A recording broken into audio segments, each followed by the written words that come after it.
Hello, Winter Warriors. I am your host, Haley Shanley, and you're listening to the GPSV podcast. When in doubt, throttle it out.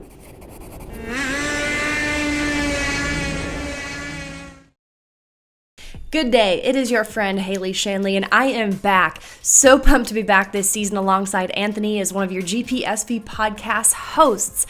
They are pulling out all the stops here for the big 40th annual Grand Prix Skidoo de Valcourt. So many exciting initiatives in the works, and we're kicking off the podcast a little bit earlier this season. So more content to come. I am absolutely thrilled to be back for the big Grand Prix, February 11th through 13th. Taking on a new role this year, actually, as one of your GPSV ambassadors, in addition to my on-air and content work I'll be doing at the event and leading up to it. So exciting things in the works, but today's podcast. Kicking off season 2, I'm inviting my good friend back to the show, Yanick Boucher. He's a professional snowbike and motocross athlete out of Hearst, Ontario. We're going to be talking about last season, his plans for the upcoming year, and a little bit on his trip over to Sweden to race the electric bike earlier this summer. So more to come. Stay tuned. I hope you enjoyed this podcast. Yeah, we'll just get into it. So how are you? What's new with you? I'm pretty good. I mean, had a busy summer racing motocross in Canada, and since early September, I've just been back home working for the family business and trying to get things ready for this winter. Awesome. Well, I have so many questions for you about your summer and your plans for the upcoming season. But first, I want to rewind to last year. Last time I spoke with you, I think, was December, and things were still pretty shut down at that point. You got a few races in, so let's talk about the racing side of things last winter. How did it go? Yeah, I believe at that time in December, we were busy making snow at the compound for to get ready for some racing, and we were still unsure about everything. But yeah, we got the one race in on the Canadian circuit, which I mean, it was okay. They made it happen, but the weather was the snow was melting pretty quick, so the track was all right. But it was really good that we could get out and do one race, and we were supposed to have a second round, but then the weather really turned around, and there's not enough snow to make it happen. So it was a bummer, but I still had spent a lot of time on my bike practicing, and then we got the chance to go out and free ride out west in BC in Canada. So that was pretty cool opportunity. That's so cool. Did you, how much time did you spend out there, and do you have any plans to go back to the backcountry this winter?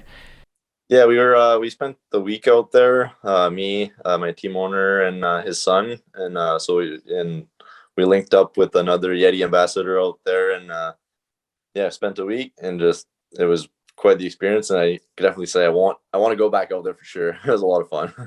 It looked like it. Well, you were very much missed on the ISOC circuit, that's for sure. Of course, it was a bummer we also didn't have the Grand Prix, but, last winter, Jesse Kirchmeier goes and wins the championship. There's a lot of talk of, oh my gosh, if Yanick were here, he could have given him a run for his money. So watching last season, kind of following along with it, how hard was it to sit that season out?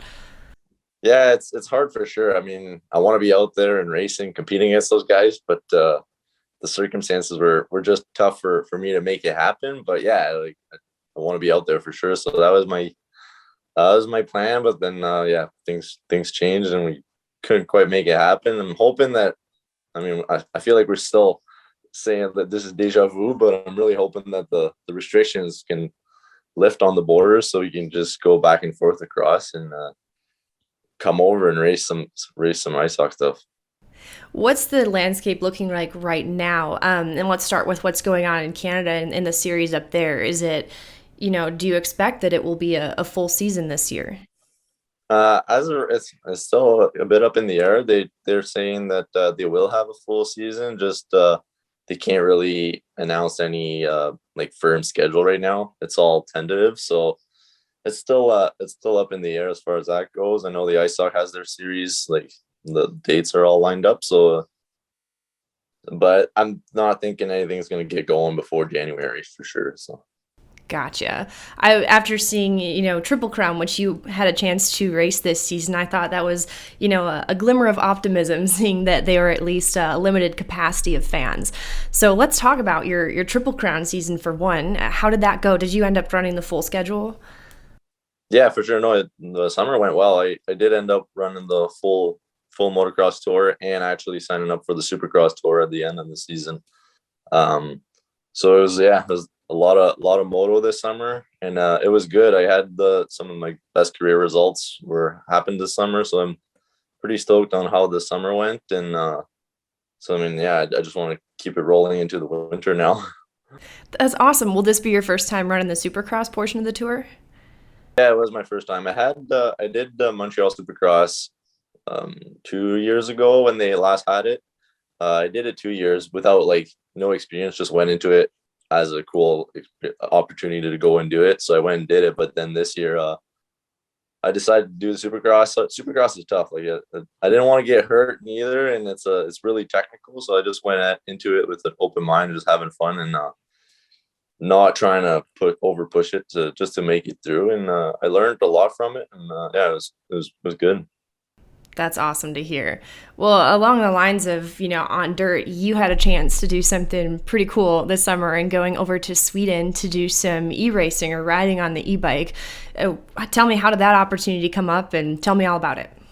Yeah, that was that was wild actually. I got an invitation to go over to Sweden to participate in this Cakes World Championship e-bike race, and they sent me a message on Instagram, and that's how it all started. Like at first, I thought it was this spam. I'm like, what is this really? And then it all like it started coming together. I'm like, okay, this is legit. And then it got as soon as the season, it all worked out because as soon as the season was over for us in motocross in Canada, that's when it was happening. So yeah, got done with the season. I believe like a day or two later, I was flying out, heading over to Sweden, spend the week out there and racing on the weekend, and then coming back for Supercross. But yeah, it's my first time overseas, and especially with all the not having it able to travel for like a good year now, like just mostly in Canada and Ontario. So it was good to get out of the country, fly over there, and experience the e-bike, which is something that we're going into in the future, right? So it was yeah, it was really cool. Tell me more about the bike, how it handled, and maybe how soon you expect the electric bike to make a big statement on the scene here, or in the sport in general. Yeah, it's hard to tell when they'll come around, but I mean, obviously, um, my point of view on them is like they're really lightweight and really playful.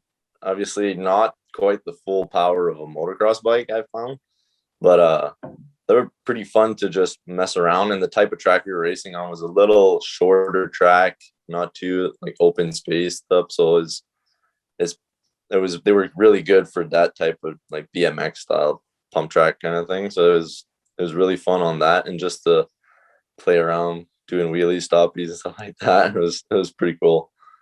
That's awesome. So it's a little underpowered, so you'd say it definitely has some work to be done on the bike before it could ever make a statement in snow bike racing. Safe to say. Yeah, for sure. And I think yeah, exactly. And it's all like, I mean, it's all new. So of course they still have a lot to bring him up to a motocross bike. And but yeah, they're pretty cool machines, and it's cool to see the technology that goes into those things. Well, you got the invite, and was there many riders from around the world and different disciplines? Like, who are some of the other riders that you know of, if you recognized anyone? Yeah, it was cool how they went about it. They picked like really 16 different riders from all over the world from different disciplines. So there was motocross, enduro, like mountain bike, you name it, the car, like there's a bunch of different disciplines. So it really made it unique for like everyone brought in their own like specialty from us, each of their disciplines. So it was really cool. And then just to meet, yeah, I didn't really know too many people other than Danica White. She's from Canada. She got an invitation to go out there as well.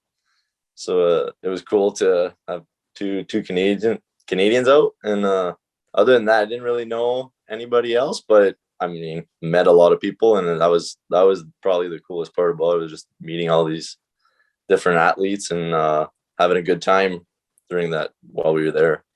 Man, that is such an incredible experience. I'm pumped you got to do that. So more on your winter plans here. You talked about hoping the border situation opens up, you're able to go back and forth. Valcourt is on your schedule again, at least I hope. But you're back as an ambassador for the second time. So how excited are you that the event is coming back and that you're getting to be a part of it? Yeah, for sure. That's an event I always look forward to, Valcourt, and I'm pumped to see it back on the schedule. I hope it stays like that, and we can be back. That's why I'm like, I really hope the borders open up so we can go back and forth. Because then it's hard to, if I do commit to the series in the States, then you got to stay down there all winter. Like it's not easy. So that's why the borders are open. Then you can go back and forth. But I definitely plan on being back in Valcourt for sure for this year, and I'm looking forward to that one. And you mentioned when we talk about going across the border, U.S. to Canada, how is it going between provinces? Is there many hurdles to go back and forth? For the most part, it's not too bad. I didn't go west, but like during the summer, like we went from Ontario to Quebec. At one point earlier in the summer, it was a bit of a pain to go across provinces, but then middle of the summer was okay, and then so that's not really any issue. So it should be good to go to Quebec to come to Valcourt. What are you doing to prepare for this season? Obviously, snow might not come for another few weeks if we're lucky, probably later in the fall, though. But what are you doing to get ready for the winter? Yeah, I mean, that's like the whole. I find my whole motocross series, obviously during the summer, helps a lot for my preparation during the winter, and the other way around. The snow bikes help me for the preparation during the summer. So it's almost a full circle year. Like for me, I just keep going all the time. So it's good to have this little bit of an off season to relax a bit, get a break, and actually just do a lot of work for the family business back home. So I just focus on that. And then as we get closer to snow, I'll start physically getting ready a little bit more and getting the bikes together. That's the biggest thing, is putting all the pieces together so you can be ready for a season. And what is your race program looking like as of now? Are you still going to be on Husqvarna and Yeti? Who's all going to be a part of it? Yeah, exactly. Not much changing there. It's going to be my team, Bailey Motorsports, and Husqvarna for our bikes, and Yeti Snow and Max back on for those guys for this winter, as well as some of our other sponsors helping out. So it's a really good package. We love what we have going on with those guys. So I'm pretty stoked to be back with all of them for this winter. And lastly, I have for you, just to circle back again to GPSV.